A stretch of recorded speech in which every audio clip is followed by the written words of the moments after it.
আমি আজকে যশোর থেকে আসছিলাম একটা গাড়িতে, ওটা ছিল প্রাইভেট কার, নাম ছিল আমরা মহেশপুর নাকি কোন জায়গায় চিনি না। সেখান থেকে আমরা গেছিলাম ওই যে কোন জায়গা ওইটা তো নাম জানি না, ই করে ওই দালালরা নিয়ে গেছিল, নাম আর বলতে পারেন না। তখন ওখান থেকে মহেশপুর থেকে কি গাড়িতে আপনারা গেছেন?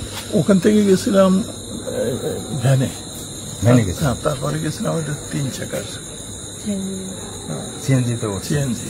আচ্ছা, সিএনজিতে যখন উঠি তখন দেখি যে এই দুইজন রয়েছে। আপনাকে তো আমি টেলিভিশনে দেখছি আপনার বক্তৃতা দিতে, আপনি একজন সংসদ সদস্য, তবে আপনি আপনার পরিচয় লুকাইছেন কেন?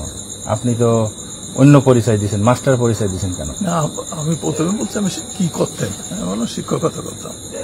তারপরে আমি বলছি, আমি নিজেই বলছি যে আমি না, আপনি প্রথমে তো স্বীকার করেন নাই যে আপনি সংসদ সদস্য। ওখানে আমি তো অত কথা বলার সুযোগ পাইনি, এখানে এসে তো সব বলছি। তারপরে আপনি আমাদেরকে বলছেন যে আমি এখানে একটা আত্মীয় বাড়ি বেড়াতে আসছি, আমি ইন্ডিয়া যাচ্ছি না, কথা বলছেন। ভ্যানের পরে বলছেন না আমাকে? না, বলছি এখানে বেড়াতে আসছিলাম। তো আপনি ইন্ডিয়া যাচ্ছেন না সে কথা বলছেন আমার সাথে, ঠিক?